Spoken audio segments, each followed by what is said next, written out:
Salut tout le monde. Je lis quelques passages de mes notes de lecture de Peau noire, masque blanc de Frantz Fanon. Donc assez court, hein, mais je sais pas combien de temps va prendre cette vidéo, à vrai dire. Le noir et le langage. Alors,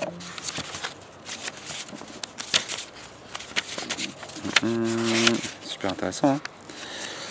Hein.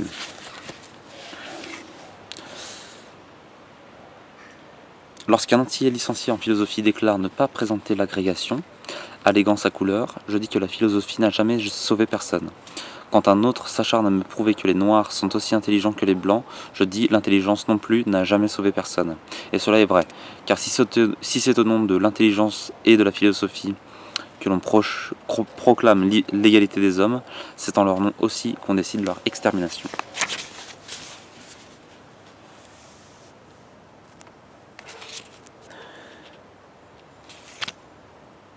Nous répondrons à ces objecteurs que nous faisons ici le procès des mystifiés et des mystificateurs, des aliénés, et que, s'il existe des blancs à se comporter sainement en face d'un noir, c'est justement le cas que nous n'avons pas à retenir.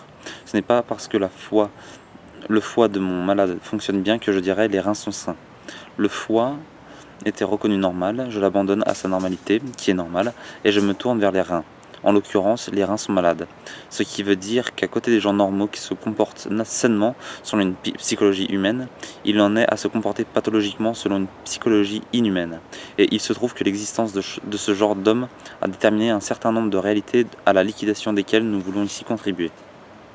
Nous l'accordons, mais c'est justement cette absence de volonté, cette désinvolture, cette nonchalance, cette facilité avec laquelle on le fixe, avec laquelle on l'emprisonne, on le primitivise, l'anticivilise, qui est vexante.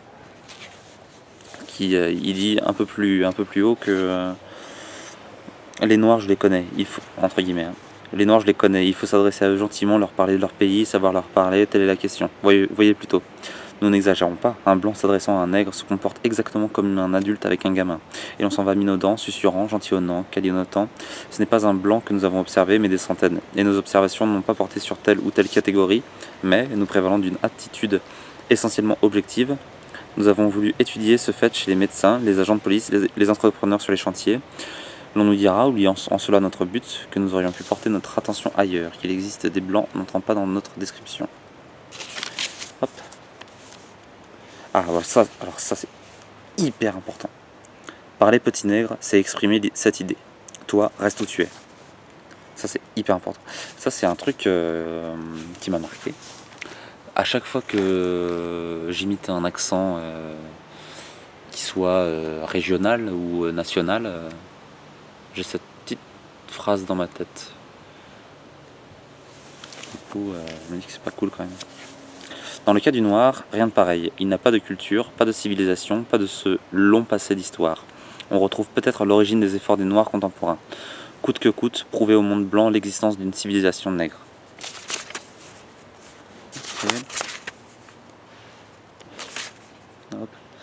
Ok, ça c'était la fin du chapitre le noir et le langage.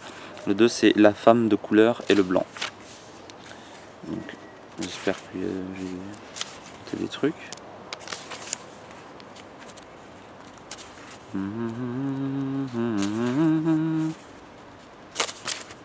Pas encore.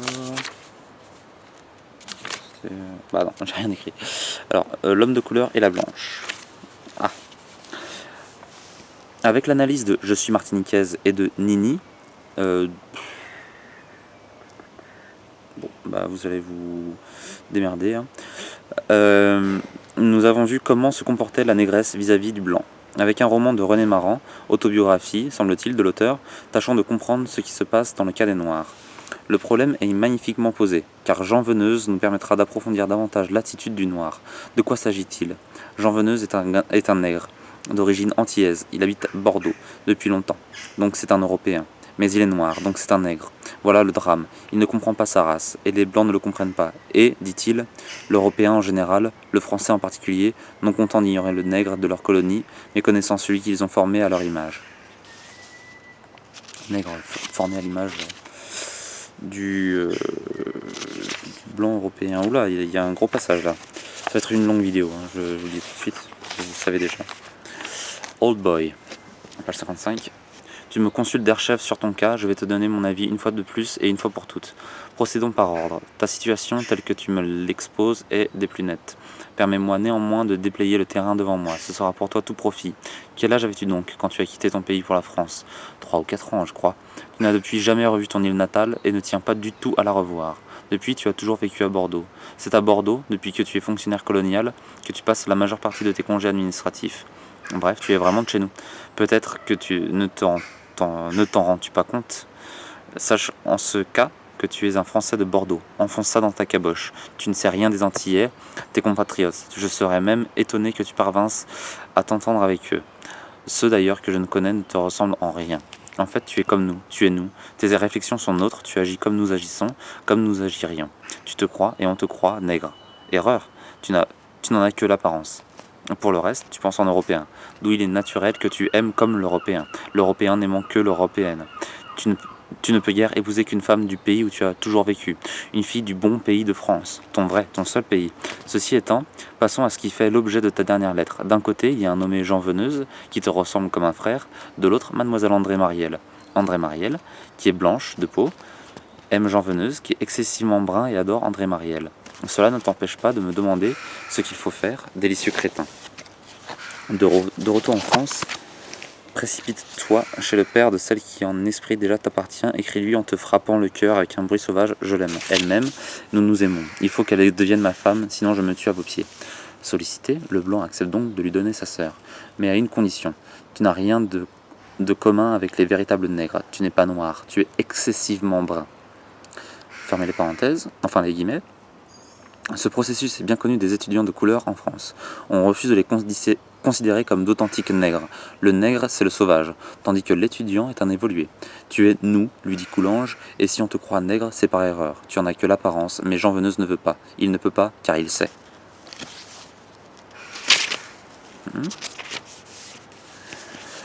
Alors, non-valorisation... Non-valorisation ? Oui, certainement. Cette non-valorisation de lui-même en tant qu'objet digne d'amour est grave de conséquences. D'une part, elle maintient l'individu dans un état d'insécurité intérieure profond. De ce fait, elle inhibe ou fausse toute relation avec autrui. C'est en tant qu'objet propre à susciter la sympathie ou l'amour que l'individu doute de lui-même. La non-valorisation affective s'observe uniquement chez des êtres ayant souffert une carence d'amour et de compréhension durant leur petite enfance. Jean Veneuse, qu'on reprend, voudrait être un homme pareil aux autres, mais il sait que cette situation est fausse.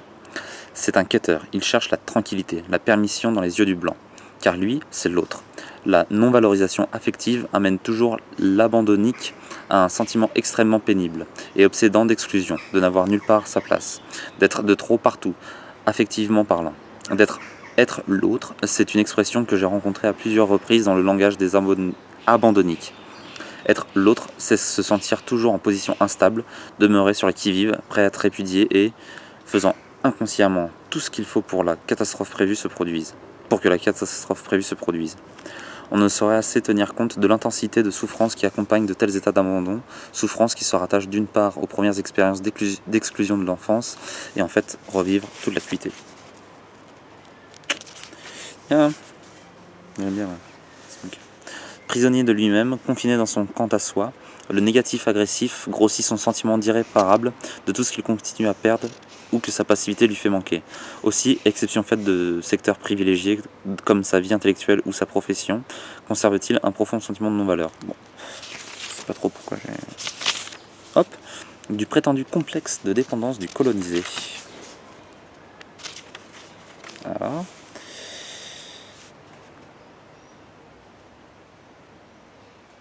Il semble en effet que la plupart des riches utilisent cette passion plutôt qu'ils n'y s'y abandonnent. Ils ont mieux à faire. Elle se propage à l'ordinaire dans les classes moyennes, précisément parce qu'elle ne possède ni terre, ni château, ni maison.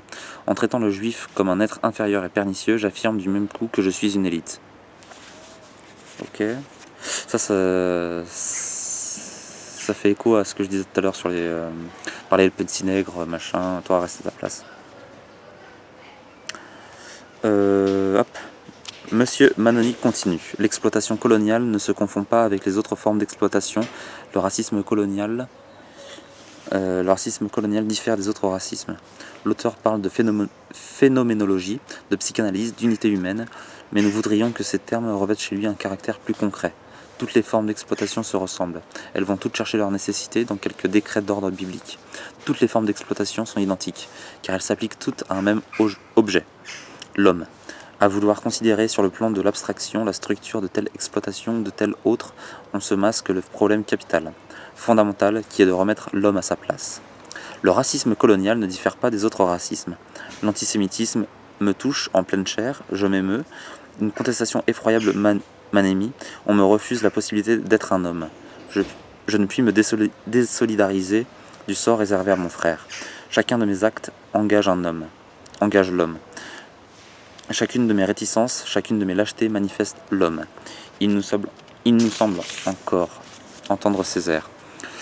Quand je tourne le bouton de ma radio, que j'entends qu'en Amérique des nègres sont lynchés, je dis qu'on nous a menti. Hitler n'est pas mort. Quand je tourne le bouton de ma radio, que j'apprends que des juifs sont insultés, méprisés, pogromisés, je dis qu'on nous a menti. Hitler n'est pas mort. Que je tourne enfin le bouton de ma radio et que j'apprenne qu'en Afrique le travail forcé est institué, légalisé, je dis que véritablement on nous a menti. Hitler n'est pas mort.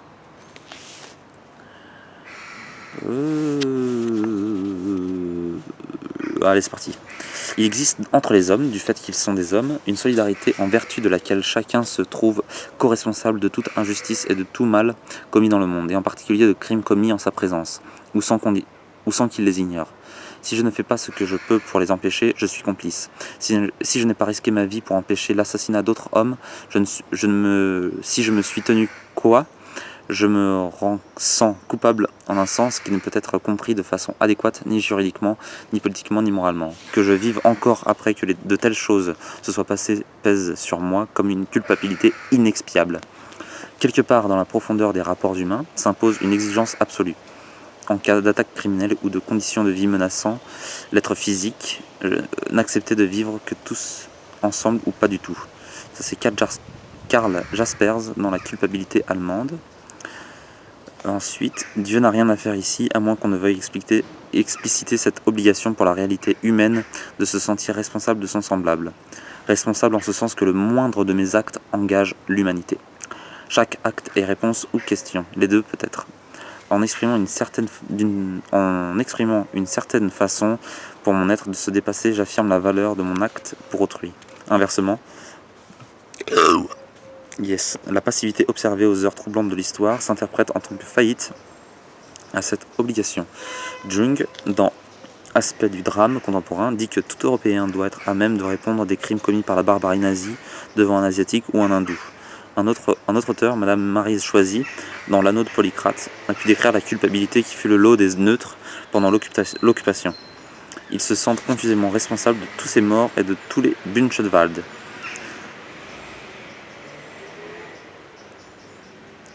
La civilisation européenne et ses représentants les plus qualifiés ne sont pas responsables du racisme colonial, mais celui-ci est l'œuvre de subalternes et de petits commerçants de colons qui ont beaucoup trimé sans grand succès. Ok. C'est bien. Alors, la suite.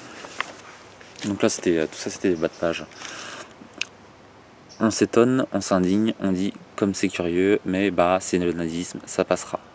Et on attend et on espère, et on se tait à soi-même la vérité, que c'est une barbarie, mais la barbarie suprême, celle qui couronne, celle qui résume la quotidienneté des barbaries, que c'est du nazisme, oui, mais qu'avant d'en être la victime ou on en a été le complice, que ce nazisme-là, on l'a supporté avant de le subir, on l'a absous, on a fermé l'œil là-dessus, on l'a légitimé parce que jusque-là, il ne serait appliqué qu'à des peuples non européens. Que ce nazisme-là, on l'a cultivé, on en est responsable et qu'il qu'il perce, qu'il goûte, avant de l'engloutir dans ses eaux rougies de toutes les fissures de la civilisation occidentale et chrétienne. La civilisation européenne et ses représentants les plus qualifiés ne sont pas responsables du racisme colonial ? Que signifie-t-elle sinon que le colonialisme est l'œuvre d'aventuriers et de politiciens, les représentants les plus qualifiés se tenant en effet au-dessus de la mêlée. Mais, dit Francis Jameson, tout ressortissant d'une nation est responsable des agissements perpétrés au nom de cette nation. Jour après jour, ce système développe autour de vous ses conséquences pernicieuses. Jour après jour, ses promoteurs vous trahissent, poursuivant au nom de la France une politique aussi étrangère que possible, non seulement à vos véritables intérêts, mais aussi à vos exigences les plus profondes. Vous vous faites gloire et vous de vous maintenir à distance d'un certain ordre de réalité. Ainsi, laissez-vous les mains libres à ceux que les atmosphères malsaines ne sauraient point rebuter, puisqu'ils les créent eux-mêmes par leur propre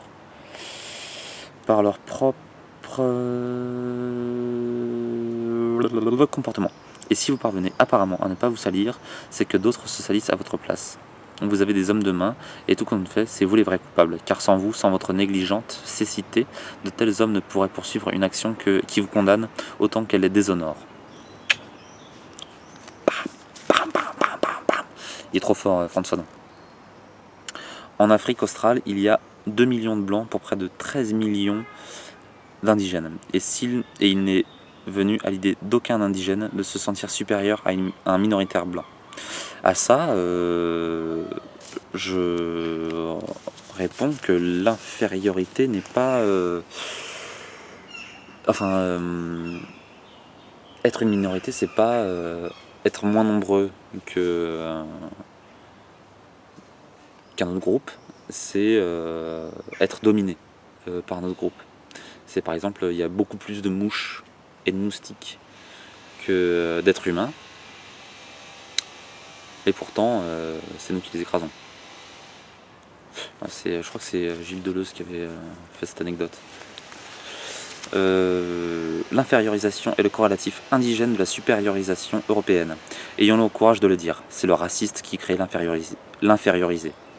Par cette conclusion, nous rejoignons Sartre. Le juif est un homme que les autres hommes tiennent pour juif. Voilà la vérité simple d'où il faut partir.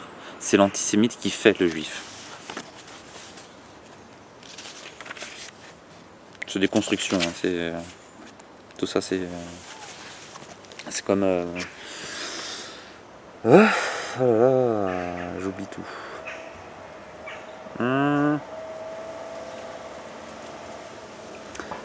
Une célèbre femme qui a écrit un bouquin, putain la honte, je crois que c'est Simone de Beauvoir, qui dit que on ne naît pas femme, on le devient. C'est-à-dire que le genre est une performance, que toutes les catégories sont des performances, quoi. Nos identités sont performées, quoi. Un malgache est un malgache, ou plutôt non, un malgache n'est pas un malgache, il existe absolument sa malgacherie. Un moustique. S'il est malgache, c'est parce que le blanc arrive, et si à un moment donné de son histoire il a été amené à se poser la question de savoir s'il était un homme ou pas, c'est parce qu'on lui contestait cette réalité d'homme. Autrement dit, je commence à souffrir de ne pas être un blanc dans la mesure où l'homme blanc m'impose une discrimination, fait de moi un colonisé, m'extorque toute valeur, toute originalité, me dit que je parasite le monde, qu'il faut que je me mette le plus rapidement possible au pas du monde blanc, que je suis une bête brute, que mon peuple et moi sommes comme un fumier ambulant hideusement prometteur de cannes tendres et de coton soyeux, que je n'ai rien à faire au monde. Alors j'essaierai tout simplement de me faire blanc, c'est-à-dire j'obligerai le blanc à reconnaître mon humanité, mais nous dira Monsieur Manoni, vous ne pouvez pas, car il existe au profond de vous un complexe de dépendance. Puissant ce texte. L'expérience vécue du noir. Alors, j'arrive lentement dans le monde, habitué à ne plus prétendre au surgissement, je m'achemine par reptation. Déjà les regards blancs, les seuls vrais, me dissèquent, je suis fixé, ayant accommodé leur microtome, ils réalisent objectivement des coupes de ma réalité. Je suis trahi, je sens, je vois dans ces regards blancs que ce n'est pas un nouvel homme qui entre, mais un nouveau type d'homme, un nouveau genre, un nègre quoi. Je me détourne de ces scrutateurs de l'avant-déluge et je m'agrippe à mes frères, nègres comme moi. Horreur, ils me rejettent. Eux sont presque blancs. Et puis ils vont épouser une blanche. Ils auront des enfants légèrement bruns. Qui sait, petit à petit, peut-être.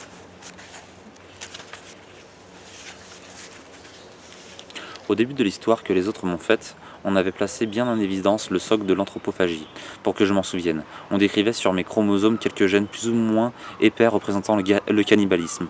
À côté de sex linked, on découvrait des racial linked. Une honte, cette science. Là, il défonce la science. C'est bien.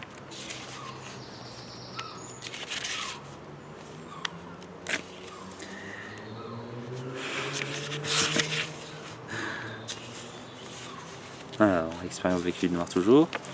Mais il y a plus grave, tout ça entre guillemets. Le nègre, nous l'avons dit, se crée un racisme antiraciste. Il ne souhaite nullement dominer le monde, il veut l'abolition des privilèges ethniques d'où qu'ils viennent. Il affirme sa solidarité avec les opprimés de toutes couleurs. Du coup, la notion objective, existentielle, ethnique de négritude passe, comme dit Hegel, dans celle objective, positive, exacte de prolétariat. Pour Césaire, dit Senghor, le blanc symbolise le capital, comme le nègre le travail. À travers les hommes à peau noire de sa race, c'est la lutte du prolétariat mondial qu'il chante. C'est facile à dire, moins facile à penser. Et sans doute, ce n'est pas par hasard que les chantres les plus ardents de la négritude sont en même temps des militants marxistes.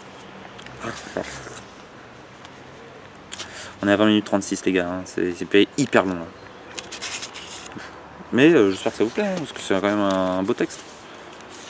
Je le lis pas très bien, je suis désolé, mais j'avais envie de partager le texte, quoi. Du mieux que je peux. Allez, 123. Je sais que le nègre et la psychopathologie, j'ai pas écrit grand chose. J'ai dû peut-être une phrase ou deux, mais vraiment pas grand chose. C'était beaucoup plus complexe, mais j'arrivais pas trop à aborder. Peut-être qu'il faudrait que je le relise. Quand même, j'ai passé quelques pages parce que j'y arrivais pas, quoi.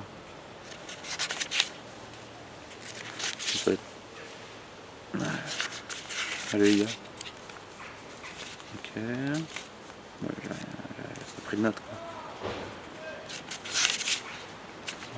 quoi. Je ferai pas de montage, hein. J'ai pas envie. Donc là, vous allez juste me regarder tourner des pages dans le vide. Ah, on passe à un nouveau chapitre. Le nègre et la reconnaissance. Ah, tiens. Ah, j'ai vu des petits trucs, il y a des petites notes. Ok. Non, j'ai perdu la page. Nègre à la renaissance.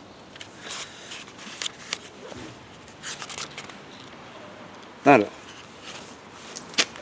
L'homme n'est humain que dans la mesure où il veut s'imposer à un autre homme, afin de se faire reconnaître par lui. Tant qu'il n'est pas effectivement reconnu par l'autre, c'est cet autre qui demeure le thème de son action.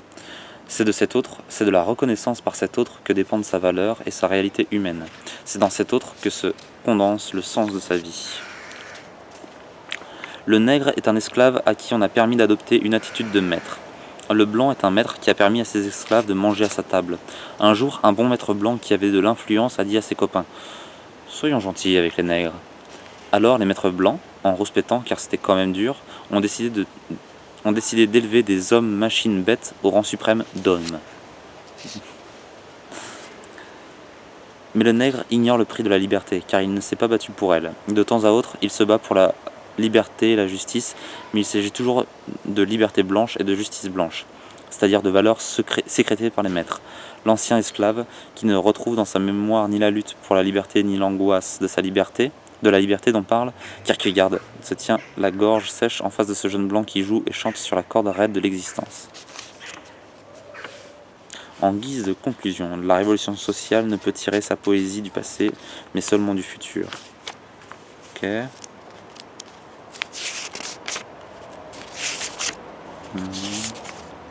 Et ben voilà, c'était Peau Noire Masque Blanc. J'espère que ça vous a plu. J'aime beaucoup ce texte, hein. J'espère que ça vous a donné envie de le lire, ça vaut le coup. Et puis ça me donne envie d'aller lire d'autres de ses bouquins. Il a fait les assez connus, Les damnés de la Terre, que j'ai pas regardé, enfin que j'ai pas lu. Voilà. Ouais, bisous. 24 minutes, wow.